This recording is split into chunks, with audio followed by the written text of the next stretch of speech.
Multiple investigations are currently underway to determine whether or not certain vaping products, some of which are hugely popular here in the United States, but we're trying to find out right now, are they causing seizures or are they causing nicotine poisoning or both in their users? Joining me now to discuss these investigations is Scott Hardy from Top Class Actions. Scott, we've got two different investigations to talk about here. Let's start with the first one. We're talking about Juul pods. Juul pods, according to the FDA, have been associated with at least, I think, 35 seizure events in the last 10 years, something around that time frame. Tell us about this one. What do we know so far? Right. So we've got the Juul investigation where you've got a lot of younger folks that are, it's funny, I feel so old now saying, hey, these young people, they're 20, they're 21, they're 22, they're 23. My gosh, they're adults. But I guess when I'm in the 40s, I could go, they're young people. So you have these young people that are smoking these or vaping with Juul, thinking that this is just, it's mist, it's vapor, it's not a big deal. When in fact, each Juul pod actually contains the nicotine of an entire pack of cigarettes. And so if you're sucking down that Juul pod, your body is taking a huge hit of nicotine in a very short amount of time.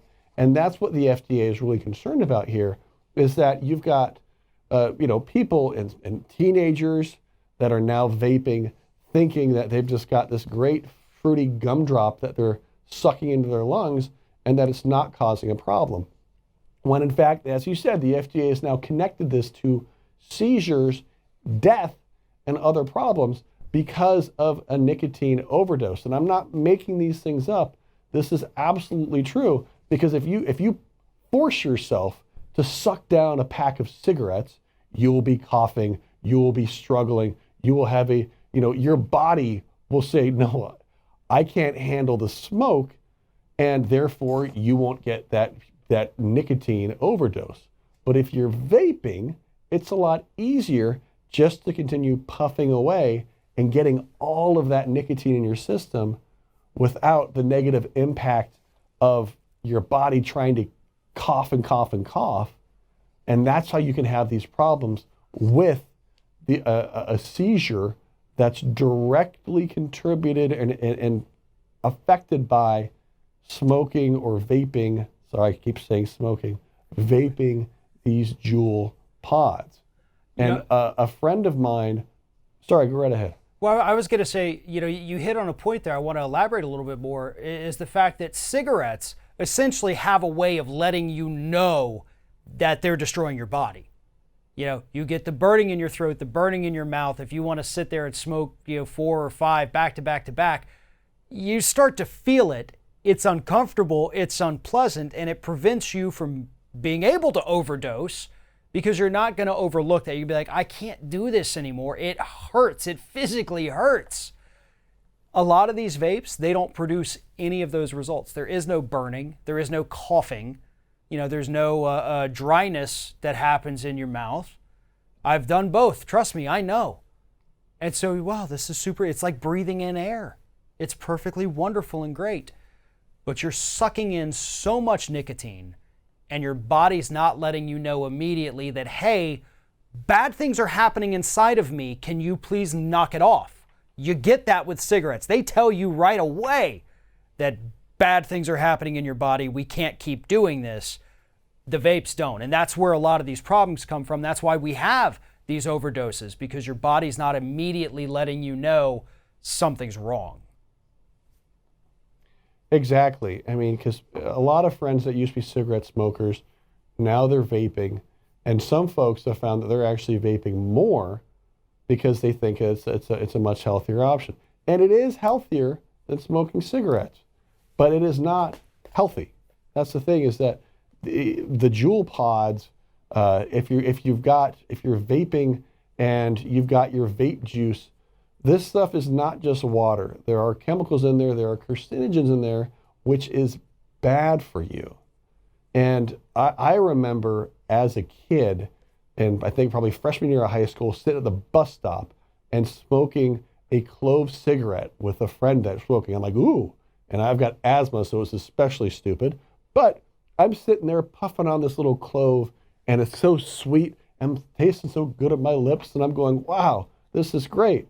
And then I got angry a couple years later when clove cigarettes got shut down, essentially because, they're being marketed to kids, they're being marketed to young adults, and these things are hurting people. And now you've got e-cigarettes and Juul that have the same tasty, yummy flavors that are saying, no, we're not marketing to children. Come on. These are fruit punch flavors. Who are you going after? Right. And we've seen that one of these studies here where you've got, e-cigarette usage that is just completely skyrocketed in middle school and high school. And they asked them, what do teens think is in their e-cigarette? 66% think that it's just flavoring. 66% think it's just flavoring. They don't know anything about the carcinogens. They don't know about the nicotine that's causing them to be addicted to it. They've got no idea. And so now all of a sudden, I'm the grumpy old guy saying, well, we really need to take a look at how these things are being marketed and the flavorings that are being added to it that make kids love it, that gets kids hooked now.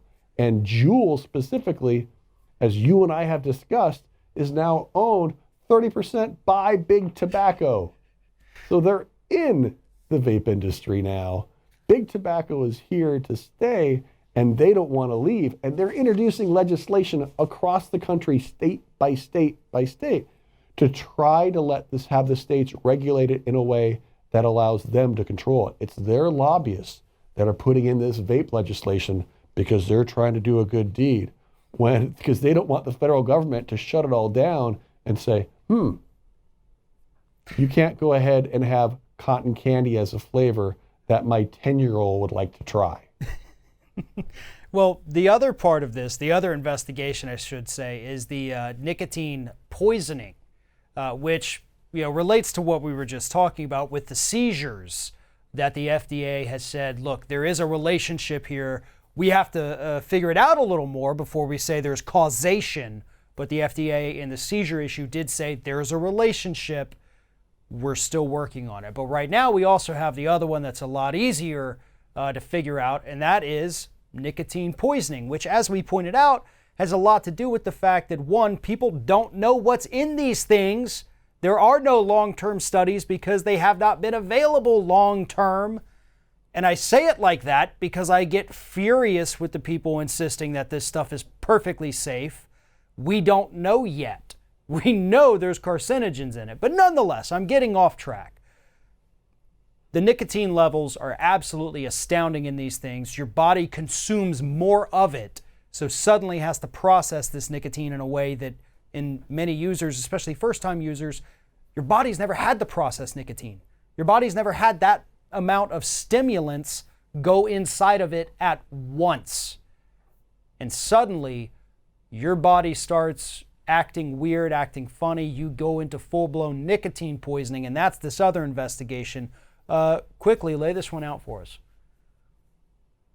Sure. So we've got one investigation that's looking for people that had a family member or loved one that suffered a seizure after using Juul pods or some other kind of vape.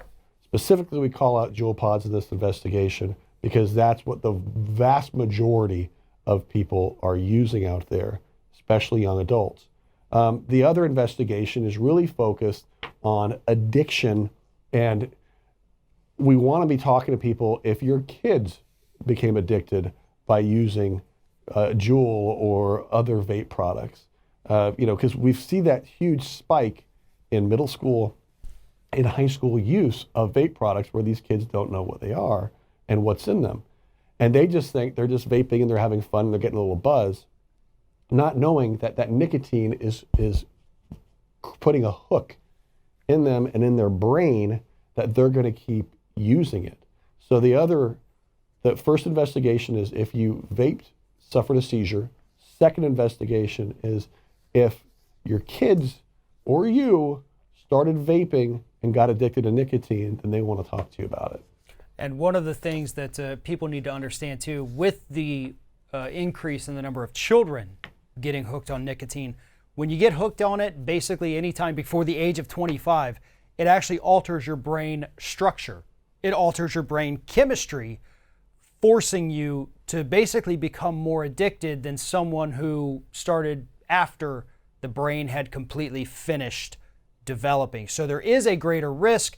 It is a greater lifetime risk at that point because their brain was essentially developed to already crave that chemical nicotine.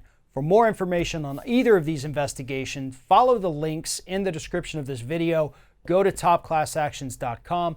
While you're there, sign up for the weekly newsletter. Get all of these stories and more delivered directly to your inbox. Scott Hardy, Top Class Actions, thank you very much for talking with me. Oh, thanks for your time, Fred. I appreciate it. No problem.